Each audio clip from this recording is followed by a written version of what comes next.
I'm Jim Munchbach, and I'll be your coach, your facilitator, your instructor, or if you're a student at the Bauer College of Business taking my course, I'll be your professor for today.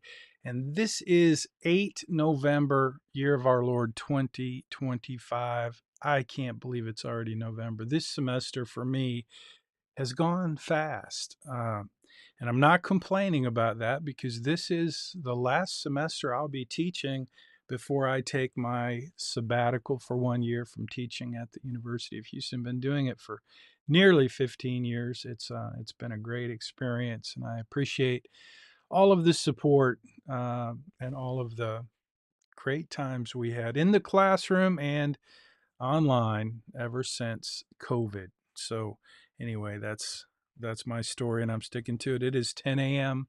Again, 8 November, year of our Lord 2025, and we're going to talk about tax allocation, or another idea you might consider is tax advantaged investing.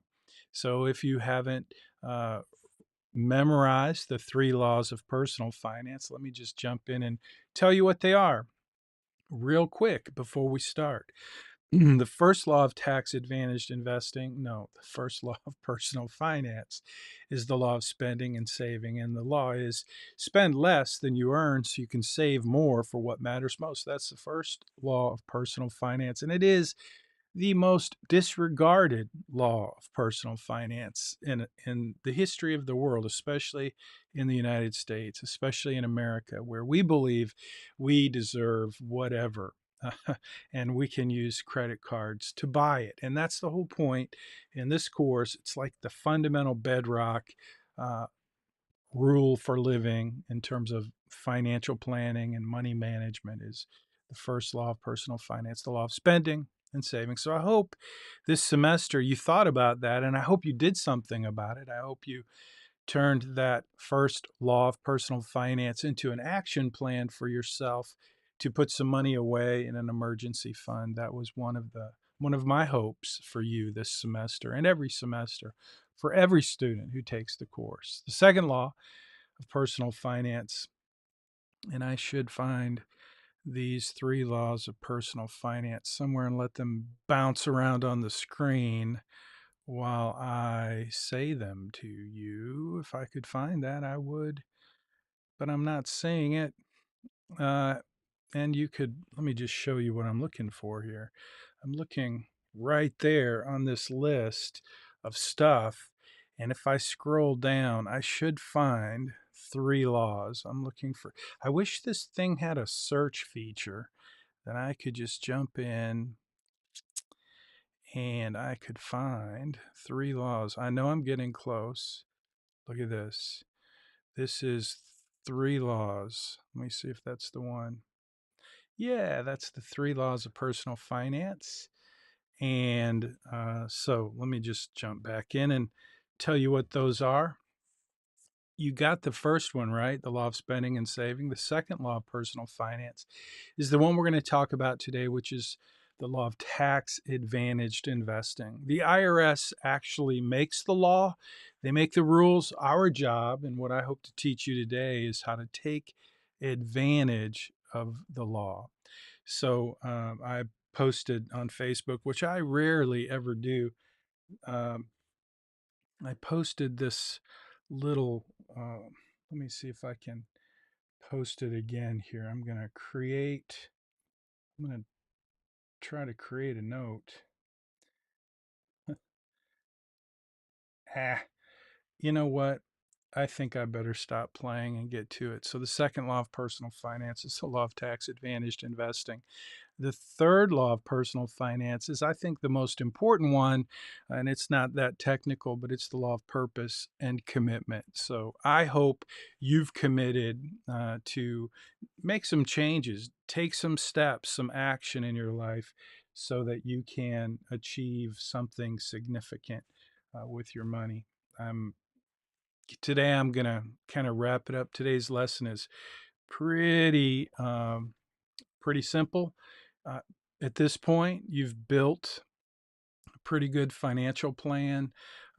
You've built in Right Capital. You've added a lot of data cards and you've created something very nearly close to a comprehensive financial plan. And today we're going to kind of put the finishing touches on that before we get to your capstone assignment.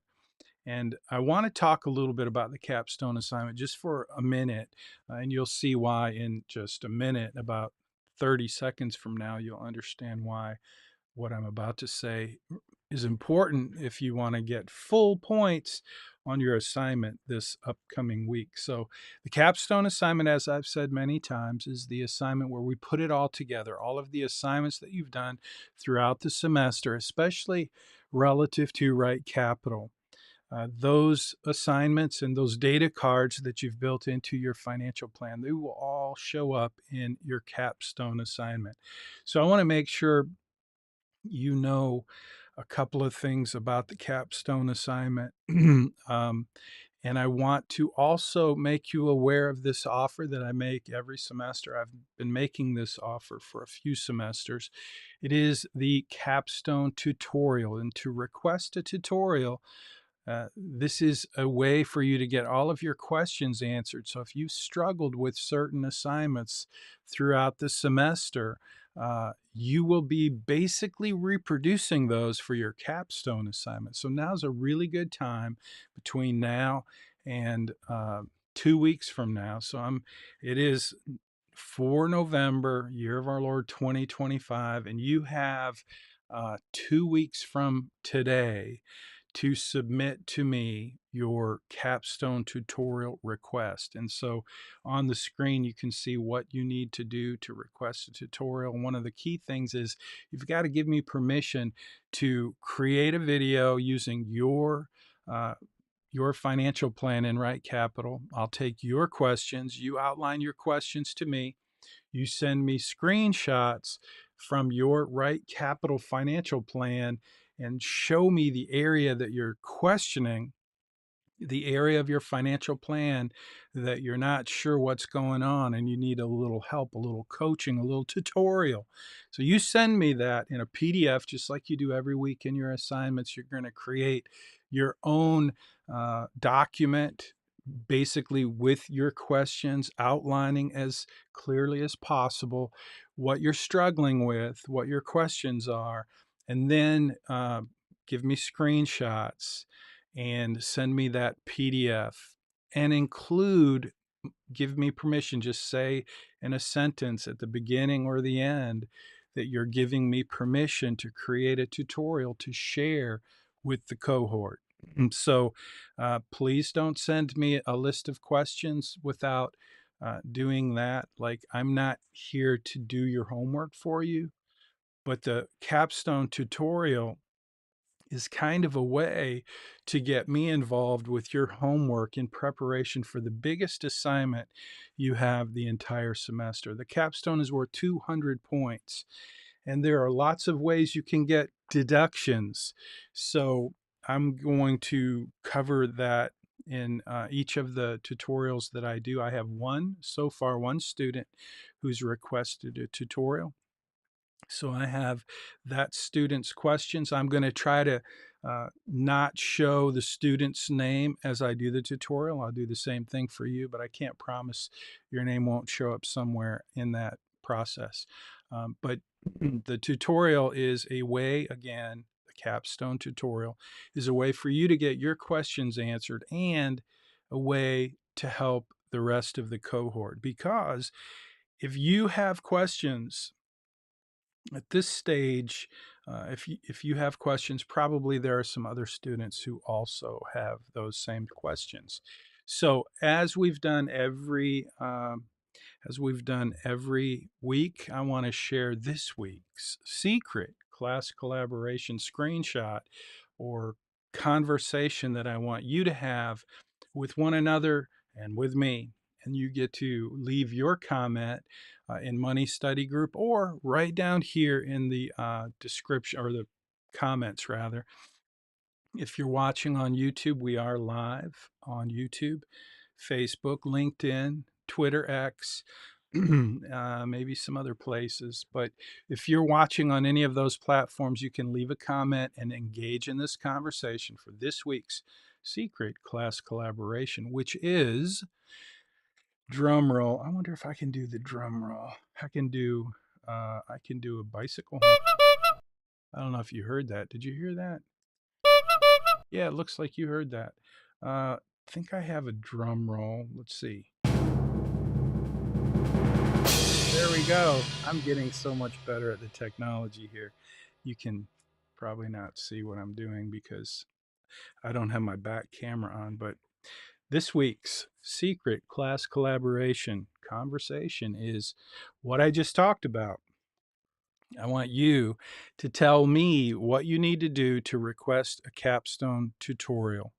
Okay, I just explained it to you and it's been on the screen. So if you missed it, rewind, hit the back button, watch it again, and leave your comment. You can leave your comment and you can leave your answer to that class collaboration question here in the comments or in Money Study Group. Just tell me, and really what I want to know is not just how do you submit your capstone tutorial, but I really want to know, actually, I'm asking you to share with me kind of your perspective of the idea of the capstone tutorial. Do you think it's a good idea? Is it something you would want to take advantage of? Are there reasons that you wouldn't want to do it other than it's just going to take time? Because it's kind of like you doing an extra assignment in order to get the assistance from me in your assignment. But it really is a big help. I think it's a lot of fun. It's lots more engaging. And that's one of the reasons why teaching this course has become quite the drag to me because it is so difficult to get class participation. I mean, these class collaboration weekly secrets, they're just to ensure that you're watching the lectures, and many of you don't even think you need to or want to, and I get it, but it is what it is. And so actual class engagement, is very difficult in an asynchronous course. And frankly, I don't think I want to do it anymore. This is my last semester before I take a sabbatical. I haven't announced my decision yet, but if you haven't been paying attention, uh, you may figure it out that teaching online, which is something many of you want, is something that is more difficult than teaching in a classroom. When you show up with, your person in a room with a professor who has eye contact with you and we get to have conversations, that is way better, in my opinion, than me talking to this camera. So just so you know. So this week, I'm asking you to help me out. Do a little extra, give it a little extra effort, and at least tell me how you feel about this idea of the capstone tutorial, because it gives you an opportunity in terms of, the biggest assignment this semester, the capstone assignment. It gives you an opportunity to engage and get some clarity around any of this semester's assignments that you may have struggled with. So I hope you'll do that. It's kind of fun. I can jump right in your plan and answer your questions pretty quickly, and it would be some extra content for me to create, but I'm happy to do that because I really do want you to have the best learning experience you could have at the University of Houston. And for years, students have told me how much this class made a difference for them, not just during the semester, not just right after the semester, but years. I mean, I've been teaching this for almost 15 years. And so I'm thrilled and thankful for that. I just think I should be honest with you that the online stuff is getting thin, in my view. It's getting challenging. And that's one reason that Bauer College has asked all of us to move our courses in person. And frankly, I don't really love the idea of driving onto campus every week, a couple times a week, and finding parking. It's just, I like online courses the same for the same reasons you do, probably. They're easy, they're convenient, they're on demand. So I like that, but the truth is, it is, it is what it is. And you guys have shared with me how you feel about online courses, and I appreciate that. But at the end of the day, it is different. And teaching is something I love to do, but teaching to a plastic camera, it's a little different. And so I hope you appreciate my candor and my honesty about what it's like for me to be on this side of the gizmo. And I hope that on that side of the gizmo, you're having a good time.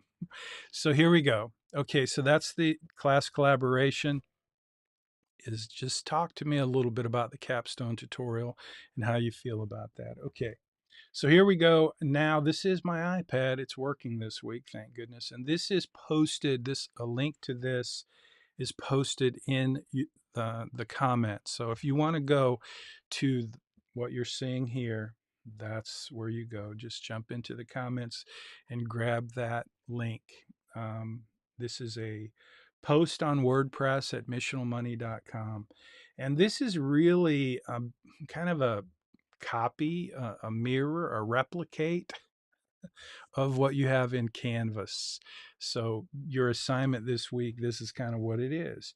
And that's what we're going to talk about for the next few minutes. But I also wanted to mention, in addition to this piece of content, you have plenty of information inside of Money Study Group, and that is your reading assignment this week. And I hope you'll do that, because I want you to really get to know, I want you to be able to benefit from tax advantaged investing.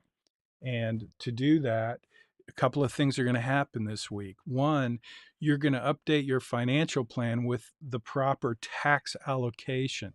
That means you're going to show me that you've been paying attention in terms of how your financial plan evolved over the last several weeks. You made yourself 10 years older, remember. You you did some research to figure out how much money would you make if you got that dream job that you want in your field of study. And so you figured out how much would you earn. And then at that same company, you figured out what is the 401k match. And so with all of that information, I asked you just to go out there and do some rough calculations and figure out how much would you have in your 401k if you started saving 10 years ago. Okay, it's not that complicated. I know it's confusing for a few of you, but most of you get it and you're doing a great job. And I hope those of you who get it are checking in and group me, answering questions and helping other students who are struggling with the mystery of how do we do this.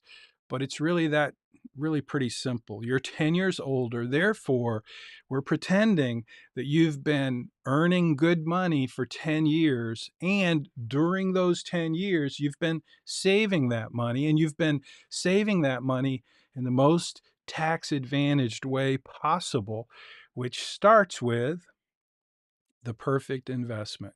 So let's jump in and let me do a little bit. Hopefully this will all work. So we're going to start with, I'm going to get rid of that. Nope, sorry, pushing buttons. There we go. So we got a lot going on that screen. But what we have is, I'm going to start to just push some buttons here. So the 401k, we've talked about that a couple of times this semester. Hopefully you understand that the 401k is a type of account. 401k is actually the chapter header in the IRS code. So 401k, it's the most popular retirement type of account for most Americans, and it is set up through your employer. As an employer, I set up a 401k plan. My employees get to participate in that, or they can choose not to. I'm hoping you will choose to contribute to your 401k because you get this match and it's a beautiful thing. So that's the 401k. We're going to you're going to learn a little bit about a Roth IRA, which is the only tax-free investment I know of. It is a great deal. You're going to learn a little bit about tax penalties. What happens if you decide, after funding your 401k or your IRA, your tax deductible IRA, or even your Roth IRA, you decide you want to take the money out that you put in. There are some penalties, and they're big penalties. You pay 10% of just the amount you take out, plus you pay the taxes that you previously deferred. So you just don't want to do that. I want you to just be a little bit familiar about plan eligibility, meaning who qualifies for these. And then I want you to, this week, do some work, and you'll see the instructions in Canvas, how you set up your plan for the tax allocation, which basically just means you've got some buckets. You've got your 401k, which is a big bucket, and you'll get to see me talk about buckets. I use the illustration of buckets because 401k is a larger bucket than a Roth IRA. And you're going to learn, you're going to have a quiz where you're going to have to share with me what you learned about these types of accounts. But a 401k is a large bucket because you can make big contributions to your 401k. The Roth IRA is a smaller bucket because you can make smaller contributions. And today there's this new thing, relatively new, called Roth 401k, which is fantastic. So you might want to do a little research to find out if your company has that feature built into their plan. Most companies do now. So that's a cool thing. But these are all types of accounts. The main idea that I want you to know is the difference between a taxable account. That would be the big blue bucket. You can fill up a taxable account. There are no limits. But whenever you sell something in a taxable account, you pay taxes. The beautiful thing about a tax deferred account, if you buy, let's say you buy Apple stock and it's way low, it's had a nasty pullback, and then you sell it years later and it's tripled, quadrupled, you sell it, you don't pay taxes on that, the sale of that Apple stock, if it's in an IRA or a 401k or a Roth IRA. But if it's in that big blue bucket, that big taxable bucket, then every time you make some money trading some investments, you pay tax on that. So let's see what else. I think I want to go here and talk a little bit about, we talked a little bit about types of accounts. That's very important. Remember, the 401k is the perfect investment. So let me see if I can get to 401k is a tax deferred and tax deductible. And it's the most common retirement, the type of account there is. Now you have other similar types of accounts if you work for a nonprofit. Let's say you work for the University of Houston or a school or another educational institution. You will have something called a 403b. Again, that's the title of the chapter title, code, header, and the tax code. Okay, that's where you would find it. 403 subparagraph B, 403B. It's very similar to a 401k, but it's for a different type of organization. And then if you work for the government, I think it's a 457B maybe. The government has more than one type of plan, and I don't expect you to be an expert. I just want you to understand that you have these types of accounts that are set up by employers, whether it's a for-profit, a nonprofit, or government. And those types of accounts give you the ability, if you work for one of those organizations, those types of accounts give you the ability to fund your retirement with tax deferred contributions. The next thing is an IRA, which is also tax deferred. It's very similar to a 401k, except IRA means individual retirement arrangement. So most people would say IRA stands for individual retirement account. And I'd be like, okay, cool. But the truth is technically individual retirement arrangement. And then we have the Roth IRA, which is the only tax-free type of account there is. Again, there's taxes and penalties that, I just want you to be aware that this is true. What I don't want you to do is start out in your investing career putting money into your 401k, which is the perfect investment. Yeah, they say there's no such thing as a perfect investment, but I believe the 401k is really the perfect investment because you get a match typically from your employer.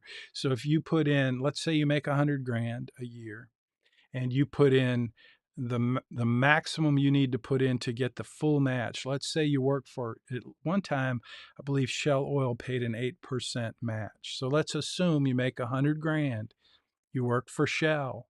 How much do you need to put into your 401k in order to receive that full match? We talked about this earlier in the semester, but just so you know, if you make 100 grand and you put $8,000 into your 401k, Shell is going to turn around and they're going to put in $8,000 in your 401k. Now, how much do you have in that year? How much do you actually have in your 401k account?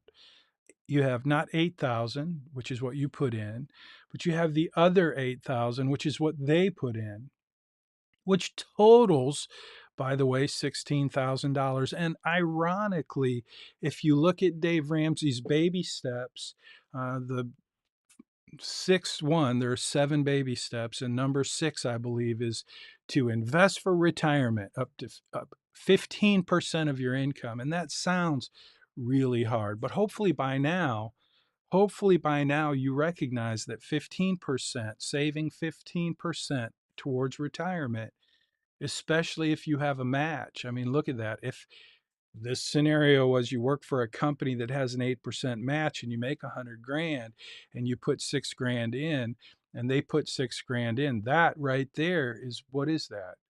That's 16%, right? 8,000 and 8,000, 16,000 of $100,000 income. That's 16%. So it's not that hard to do if you just have a plan. And that's the whole point of this semester, is to help you have a plan. And this week, you're going to take that plan and you're going to put some actual meat on that bone in your Right Capital financial planning portal. You're going to go into your accounts, into profile, and you're going to make sure you have your 401k set up and you're going to have a balance in your 401k. And I'm not going to tell you what the balance should be in your 401k. What I'm going to tell you is I'm going to remind you that you are 10 years older, and I'm going to remind you that you're pretending that you nailed that job and you got to figure out how much that job pays. And then you should do a little research to figure out how much the company match was so that you can decide how much are you going to contribute to your 401k. And over 10 years, you get to decide, based on what you've learned this semester, how much money has accumulated in your 401k account. So you've been contributing for 10 years. Your company has been matching for 10 years. The funds have been growing or shrinking for 10 years. What type of asset allocation did you set up last week in your accounts? Because that's going to make a huge difference in the value or the balance in your account. So the same thing is true for your 401k and for your Roth IRA. How much could you have contributed to a Roth IRA? You're going to know that if you do a little homework. How much can you contribute to a Roth IRA today? That's the question I would pop in to Chat GPT or Google, and I would get an answer. And then I would go, okay, but I've been doing it for 10 years and my investments have been allocated in such and such a way. You should know what that means by now. How much did it earn? So that's your homework assignment this week, is tax allocation. You're going to allocate. Make sure that your financial plan represents that you have money in a 401k, that you have money in a Roth IRA, and then you also have money in a taxable account.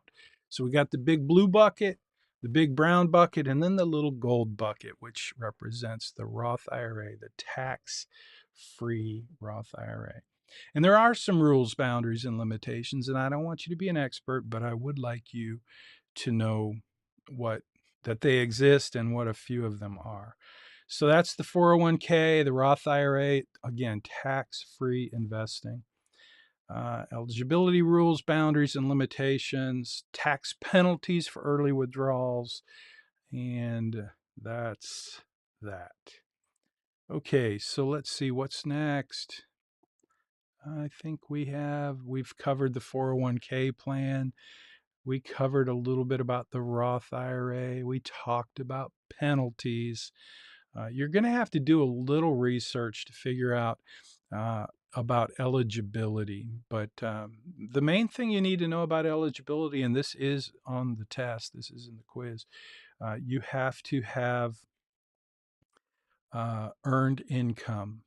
And so that's one of the things you have to know about eligibility. Let's see. So I started out talking about just the fact that tax allocation is part of tax advantaged investing. And I know a lot of folks who they don't like uh, they don't like to put money away because it's away and they can't get to it. And that's true. If you put money in a 401k, you're putting money away and you can't get to it. If you're young, under 59 and a half, you can't go and take that money out. And if you do, you're going to pay stupid tax. Stupid tax is expensive. And if you want to pay stupid tax, well, you will have lots of people you'll have lots of company because a lot of people do it. And it's just paying stupid tax when you pay a penalty of 10% on taking money out of your 401k. And I hate to say that because I know a lot of people who have done it and it's something they typically regret, but they get in a pickle, they get in a situation because they haven't done enough planning to know what's coming. And then they get in a pickle. They don't have an emergency fund and they end up having to pay a stupid tax. And it's a big one. So don't do that. I think Let's see. I think we're pretty close to wrapping things up. So we talked about the Roth IRA. We talked about the 401k. Let's see, what else do we have here? I think we covered everything. Yeah, we pretty much covered everything. So let me go back to, let's see. I'm going to go back to my iPad and just take a peek. I did mention, let's see. Oh, yeah, don't forget to subscribe. It doesn't cost you anything. If you hit the like button, it really helps the channel. You hear that every time you watch a YouTube video, and you probably don't expect to hear it from me because this is personal finance. But what I want you to do, what I want you to think about is this is my last semester to teach before I take a sabbatical, and I will be announcing what's coming next. And if you want to hear what's coming next, then you want to subscribe to the channel at Jim Munchbach. Munchbach has an H on the end. Hit the like button if you like the video. If you want to see more, that's how the algorithm works. Not only does it help the channel, it makes more people see the channel if you hit the like button and if you subscribe, and especially if you leave comments. So please leave a comment below. Tell me you don't like the sound of my microphone or that I have bags under my eyes. Just leave a comment, anything. It'll help the channel. And I want to grow the channel because there's some things I'm going to be doing coming up that I think you might benefit from, you might like, you might appreciate. So if you think that may be possible for you, hit the subscribe button, hit the like button, leave a comment, and thank you, thank you, thank you. Okay, that was that. Uh, I did want to mention though in the hold on, I got the wrong. Got to get rid of that. I think I pushed too many buttons here. Okay, there we go. So in the playlist, and you can find our playlist for this semester at uhplaylist.com, you're going to notice that when you go into Canvas, there's some videos that were posted in your assignment, which is already available. You may have already seen it, and they may not be available in that Canvas. I'm not sure what happened, but apparently those videos got moved and moved into the archive. So I went and found them, and I saved those videos. There are two of them. One is Cramer, and one is, I can't remember the guy's name, a young man who talks about uh, building wealth in a Roth IRA, a 401k. That's really the content this week.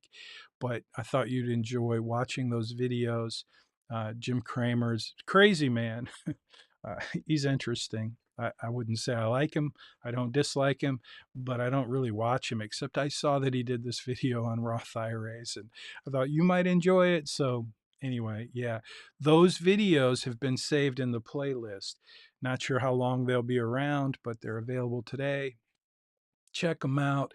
Please don't send me an email and tell me that the videos that we linked into your Canvas assignment are no longer showing.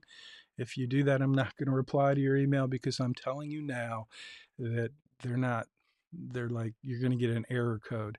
So instead, I posted them in the playlist, and I hope that you will share that and group me for students who didn't listen.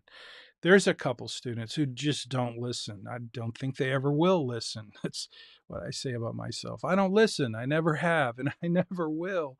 It's a problem. It is a problem. I do try, but it's a it's a pattern for a lot of humans. We don't listen, we never have, and we never will.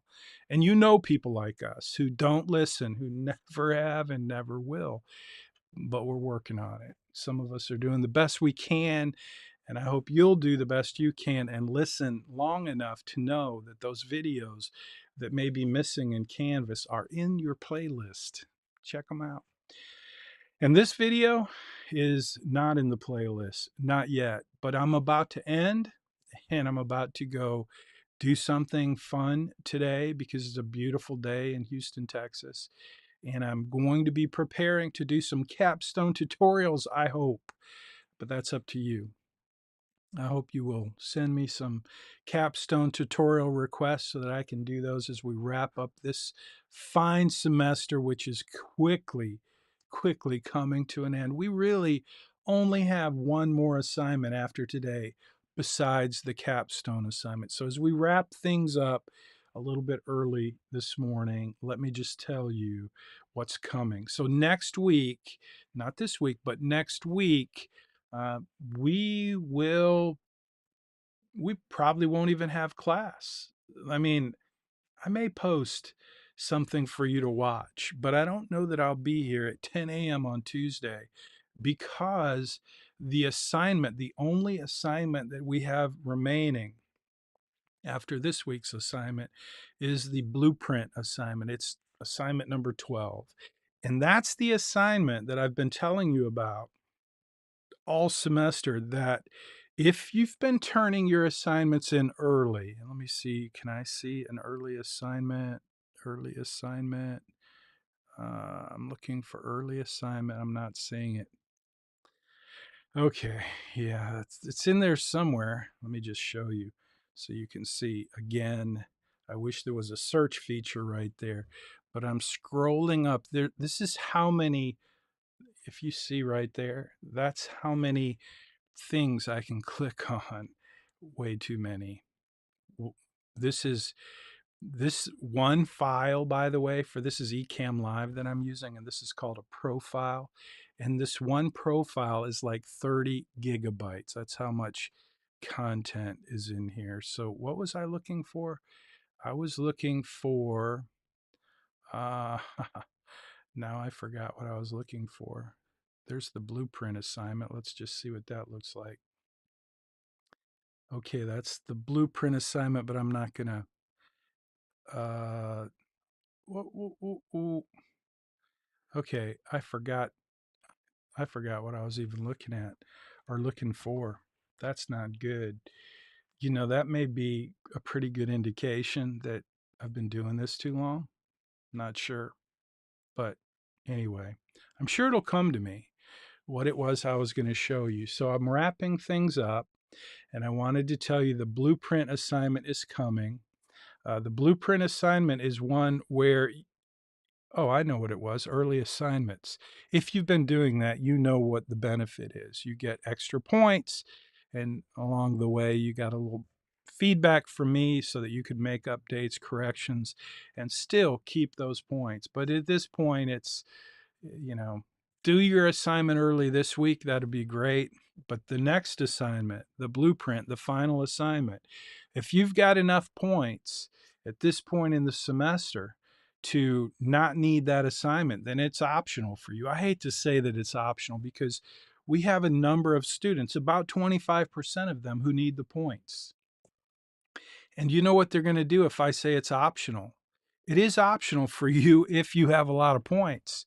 But if you don't, it's not optional. And so they will tell me, those 25% who don't have enough points, who haven't turned assignments in early, who missed a lot of assignments, they'll tell me that I said it was optional and they won't do it. And then they'll want to do it, a month from now. And I'll be like, nope, not happening. But for the rest of you, the ones who've been turning your assignments in early, thank you. You're awesome. And you don't need to do next week's assignment. And that's a good thing because the assignment next week has a little feature that is somewhat of a challenge. And that is, you were asked at the beginning of the semester to track your expenses for the whole semester. And you're going to have to do that. If you turn in the assignment for next week because you need the points, I'm going to require you to show me all of the data for all of your spending for the semester. That's number one. Number two is, I want you to give me categorized like a budget, like show me the expenses by category. Whatever app you use to track your expenses, that should be easy.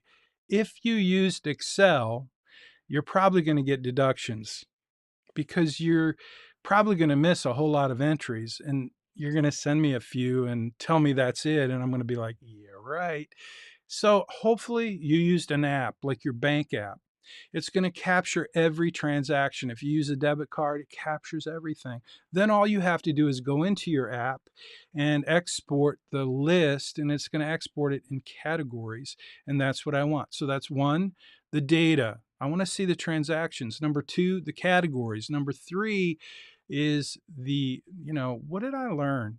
Where am I spending money that I don't need? These are all parts of next week's assignment. Since we're not going to meet next week, I figured I'd tell you now. If you need 950 points to get an A in the course, we still have the capstone, which is 200 points. So if you've been turning your assignments in early and you've been getting 60 points every week, you have a lot of points. And you can be confident that you're not going to get any big deductions on your capstone. Okay, because you did all of the assignments correctly and you're basically just putting it all together, so you'll be good to go. You can blow off next week's assignment. Don't do it because it's going to be more work than most of the assignments are. I'm telling you. So it's a gift. Take it and don't bother with it. And then we have class collaboration. So if you've been doing, if you've been getting 60 points or 50 points every week, that means you have not been getting deductions for missing the class collaboration points. And if that's the case, then I owe you 200 more points. So what I'm trying to tell you is jump into Canvas, see how many points you have, understand that you have 200 for the capstone, 200 for the class collaboration. That's 400 points that will be added to that number. So you decide whether or not this next assignment next week is optional. It's up to you. If you don't have enough points, it's not optional. But if you do have enough points, way to go.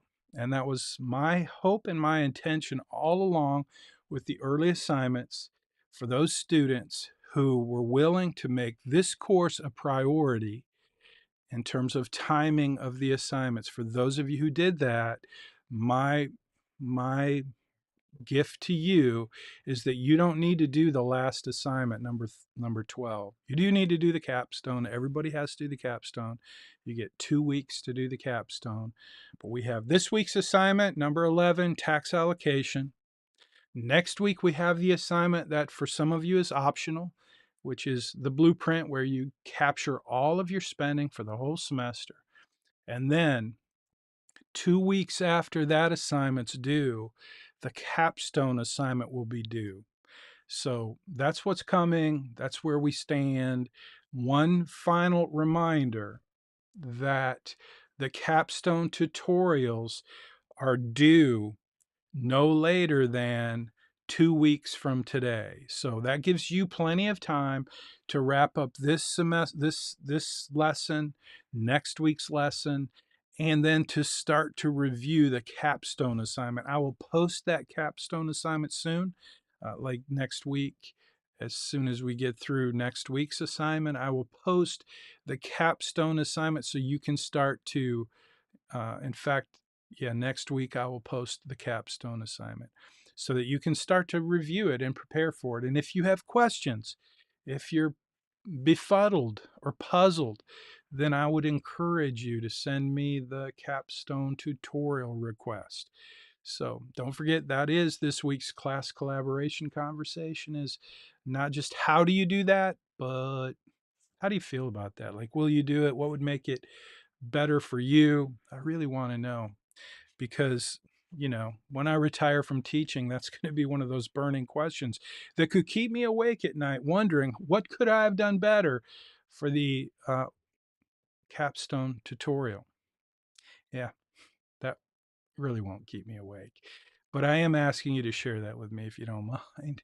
So there you go. And now it's 10:46 a.m. on 4 November, year of our Lord 2025, and that's it for this week. I'll see you next time. I'm going to go ahead and hit the finish button. I'll be looking